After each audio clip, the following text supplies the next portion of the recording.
الحمد لله وكفى والسلام على عباده الذين اصطفى خصوصا على سيدنا وحبيبنا وشفينا محمد المصطفى خاتم الأنبياء وعلى آله المجتبى وأصحابه المرتضى أما بعد فأعوذ بالله من الشيطان الرجيم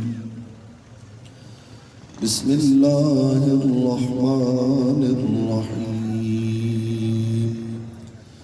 فالذين آمنوا به وعزروه ونصروه واتبعوا النور الذي أنزل معه أولئك هم المفلحون. وقال النبي صلى الله عليه وسلم وددت أن أقتل في سبيل الله ثم أحيا ثم أقتل ثم أحيا ثم أقتل. وقال صلى الله عليه وسلم إن الجنة تحت ظلال السيوف. صدق الله العلي العظيم وصدق رسوله النبي الأمين الكريم. الصلاة والسلام عليك يا سيدي يا رسول الله. الصلاة والسلام عليك يا سيدي يا حبيب الله.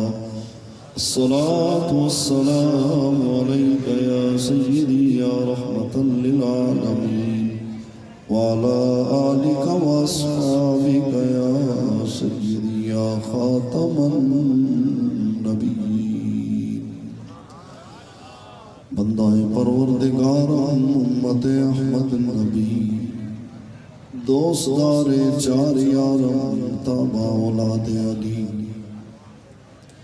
مذہب حنفیہ دارم ملت حضرت خلیل خاک پائے غوث اعظم زہر سایہ ہر ولی صدیق عکس حسن کمال محمد است فاروق ذل جاؤ جلال محمد است عثمان ضیاء شمع جمال محمد است حیدر بہار باغ خصال محمد است. اللہ رب العالمین جل شانہ وعز اسمہ کی حمد و ثنا اور عقائد عالم حضور پرنور سید العالمین محمد مصطفیٰ احمد مجتبیٰ صلی اللہ علیہ وسلم کی ذات عالی پر بے حد درود و سلام. حمد و ثنا اور صلاۃ و سلام کے بعد شمع رسالت کے پروانہ غلامان مصطفیٰ آج ضلع کرنگی PS 98 شاہ فیصل کالونی میں یہ ایمان افروز روح پرور محفل منعقد کی گئی. امیر ضلع کرنگی فاضل نوجوان حضرت علامہ ابو بکر امجدی صاحب، نائب ناظم اعلیٰ جناب علامہ سلیمان رضوی صاحب اور امیر PS 98 جناب زرین رضوی بھائی اور محترم مکرم حضرت علامہ قاری کریم بخش باروی صاحب، امیر PS 92 اور دیگر کارکنان ذمہ داران شمع رسالت کے پروانوں. السلام علیکم ورحمۃ اللہ وبرکاتہ. دعا گو ہوں اللہ تبارک و تعالی ہمارے ان تمام کارکنان ذمہ داران ضلع کرنگی بشمول امیر ضلع کرنگی، خصوصاً پہلے شاہ فیصل جنہوں نے یہ کانفرنس منعقد کی، اللہ رب العالمین اپنے حبیب پاک صلی اللہ علیہ وسلم کے صدقے و طفیل ان دارین کی سعادتیں عطا فرمائے اور ان کے حوصلوں کو، ان کے جذبوں کو مزید جلا بخشے اور اسی ذوق اور شوق ولولے سے یہ حضور علیہ الصلوۃ والسلام کے دین کے غلبے کے لیے کام کرتے رہیں۔ اللہ تبارک و تعالی ہماری تحریک کو، کارکنان کو، ذمہ داران کو، اہل محبت کو، خصوصاً ہمارے قائد محترم امیر عظیمت جو امت کے لیے امید کی کرن ہیں، علامہ حافظ سعد حسین رضوی حفظہ اللہ تعالی، ظالم و شریر و حاسدوں کے شر سے محفوظ فرمائے۔ اللہ عز و جل قرآن عظیم فرقان حمید میں ارشاد فرماتا ہے فالذین آمنوا بہ، وہ خوش نصیب جو حضور پر نور جان ایمان صلی اللہ علیہ وسلم پر ایمان لائے، بولے سبحان اللہ۔ وہ ظاہر سب سے اولین مخاطب حضرات صحابہ ہیں جو حضور کے سچے جانثار ہیں، سبحان اللہ، اولین جانثار ہیں، فداکار ہیں، وفادار ہیں، جو حضور پر ایمان لائے ہیں۔ فالذین آمنوا بہ، اور یاد رکھیے ان کا جو ایمان ہے نا وہی معیار ہے۔ فَإِنْ آمَنُوا بِمِثْلِ مَا آمَنْتُمْ بِهِ فَقَدْ اهْتَدَوْا، فرمایا اگر یہ ایمان لائے اس طرح جیسے صحابہ ایمان لائے تو پھر یہ ہدایت پائیں گے۔ تو صحابہ کا ایمان کتنا کامل تھا، سبحان اللہ، انہیں حضور سے کتنی محبت تھی، وہ اپنے آقا مولا سے کتنا پیار کرتے تھے۔ اللہ اکبر کبیرہ، بخاری اور مسلم کی حدیث ہے، میرے آقا مولا صلی اللہ علیہ وسلم وضو کے لیے جلوہ فرما ہیں، اور صحابہ شمع رسالت کے پروانے ہیں، وہ پروانوں کی طرح جمع ہیں۔ حدیث کے الفاظ ہیں قادو یقتتلون علیہ، قریب تھا کہ وہ لڑ پڑے، یعنی ایسا محسوس ہو رہا تھا، حالانکہ کوئی ایسی بات تھی نہیں۔ تو آخر یہ کیا بات تھی کہ ایسی کیفیت ہو گئی، ایسا منظر ہے کہ نظر آنے لگا کہ لڑ پڑیں گے، کس بات کے لیے؟ وہ تو بھائیوں کی طرح تھے، وہاں کوئی لڑنے کی بات ہی نہیں تھی۔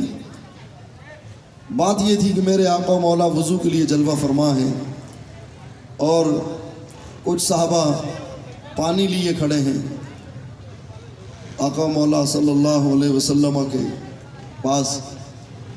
اب وہ پانی تو سبھی استعمال کرتے ہیں، وہ وصف نبوت نہیں ہے، وہ ذات نبوت نہیں ہے۔ میرے آقا مولا کی ذات عالی وراء الورا، کائنات میں رب العالمین کے بعد سب سے بڑا حق ہے تو رسول اللہ کا، بولے سبحان اللہ، سب سے بڑا حق ہے تو رسول اللہ کا ہے۔ اور آپ کے اوصاف کی بھی کیا بات، وراء الورا ہے۔ بات جو میں بتانے لگا ہوں وہ یہ ہے کہ حضرات صحابہ اس پانی کے لیے جمع ہیں جس نے میرے مصطفیٰ کریم صلی اللہ علیہ وسلم کے جسم عطر سے مس ہونا ہے۔ وہ پانی جو حضور علیہ الصلوۃ والسلام کے اعضاء سے مس ہونا ہے، ٹچ ہونا ہے وضو کے دوران، صحابہ اس پانی کے قطروں کو اپنے ہاتھوں پہ لے رہے ہیں، اسے زمین پہ نہیں گرنے دیتے۔